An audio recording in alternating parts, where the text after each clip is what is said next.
You know, first and foremost, I love our downtown. But downtown to me is really a place that is a hustle and bustle of lots of activity. And really, I think the vision is to create the downtown that we've never had before.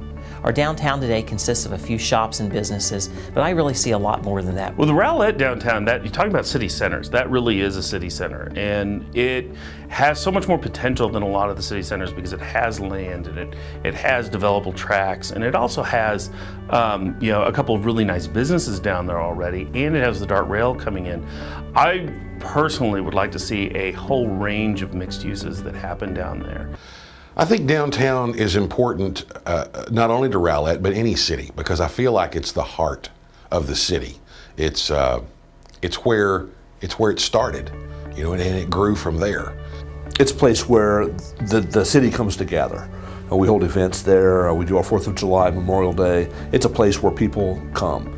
And as such, as we look at our zoning, at our vision, we want to reinforce that. We want downtown to be a gathering place. With the DART light rail coming in December 3rd, 2012, we'll definitely be a destination at that point, and it's important that we capitalize on that. I think downtowns, we've seen some real success. Garland, Plano, Richardson sort of created their downtown environment. It's really the interaction, the synergy between uses and the public, and a mix of uses, whether it's retail, residential. Largely residential comes first, the retail follows. Workplaces is very important to have workplaces tied in too. Across the country is that when transit stations, if done properly, like what we're seeing in Rowlett, what they see is a definite growth in property values, and also a growth in the amount of businesses and the type of businesses that can be located around a transit facility. I think we have to be prepared to be patient and accommodate, knowing that we can't have hard and fast rules, but we have to have a really good idea of where the downtown is going to take us and what impact it's going to have on the rest of the city and what benefits it will give to the rest of the city, because it's not just going to be a downtown. It's what we do here is going to affect everything else we do. One of the unique things that we have the advantage of doing is looking around at how other communities have used DART to their advantage and from the development perspective.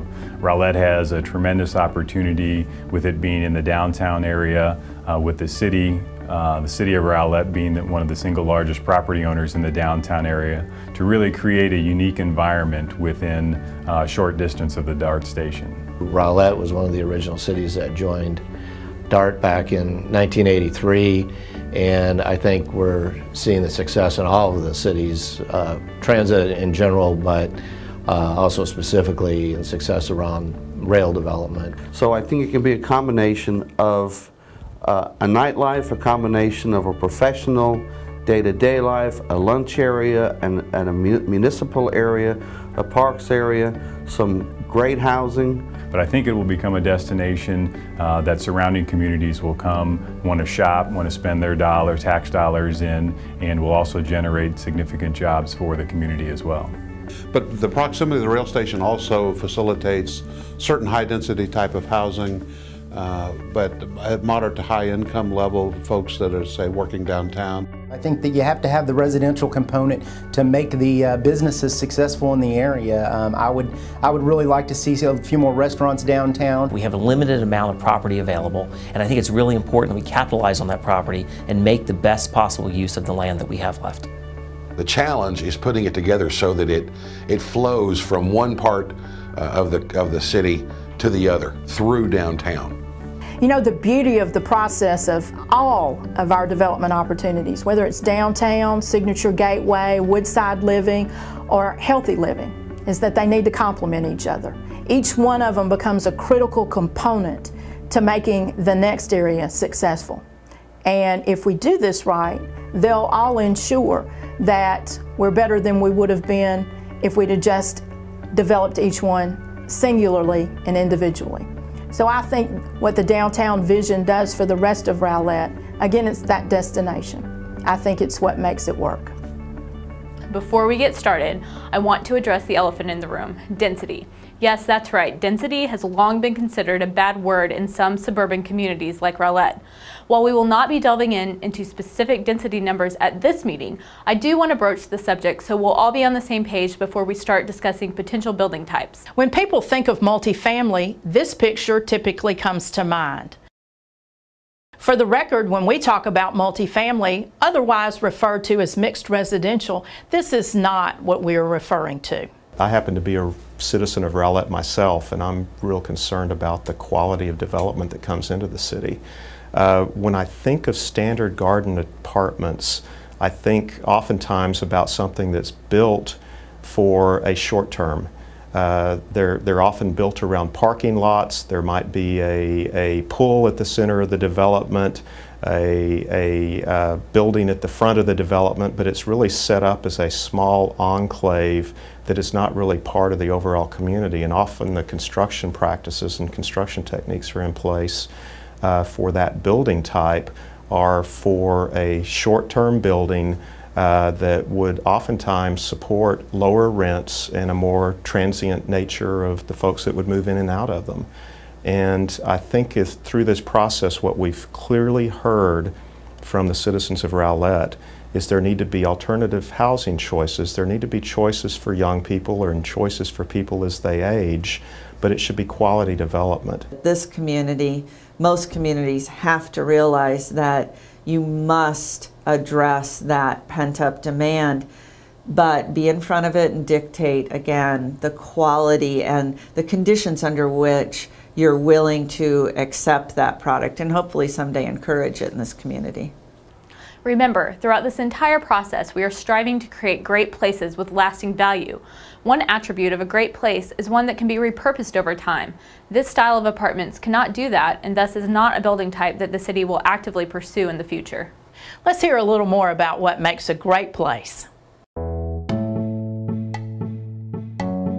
Great place. Well, it's got to be accessible, well connected to other important places in the area, comfortable, projects a good image, where people are drawn to participate in activities there.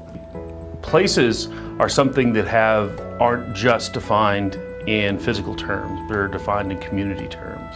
They're places with great buildings that start to create a space, and within those spaces are great streets where people can walk, that are supported with outdoor dining, that are supported with tree canopies. The way the street connects with the sidewalk, the way the building faces and the space between can really make the environment or the space feel more welcoming. Well, in my opinion, it's that vibrancy and the vitality that happens between the realm of the buildings and the street. So your outdoor cafes, it's having people being able to stop into the corner coffee shop on their way to the DART train in the morning.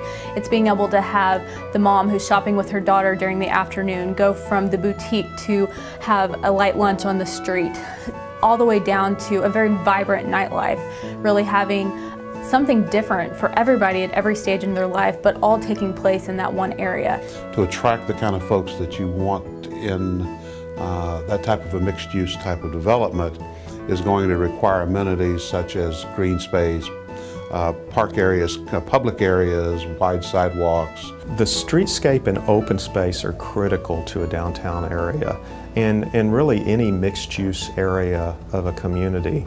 The key about those types of development of those areas is that they need to be created as walkable communities. And in Texas, a walkable community is one that has lots of trees. You need to be able to have the shade. You have great restaurants, and it really is a destination. There's always something to see or do in a downtown area. And so anytime you wanted a great night out, you'd always say, let's go downtown. But it can be a mesh of old style life and current life. I think what many planners and urban designers will tell you is a great place is a place that you remember, that you can say it's that place. And I would even trump that and say it's a place that you gave an address to. So in the Metroplex, and I say this without bias, if somebody likes it or doesn't like it, I understand people feel both ways, but Addison Circle, I mean, that's just an address, I say in air quotes, in the minds of people. Legacy is an address for people. South Lake is an address. Uptown is an address. So it's not an address in terms of 3400, you know, something street, but it's an address in that it's a destination for people. It was memorable in some way, good or bad, and it probably, because of that, offered them multiple experiences. It wasn't a place they just drove through and they forgot as they were driving through or didn't know they were there. They went there, they stayed there for some period of time, and they left, and perhaps they revisited.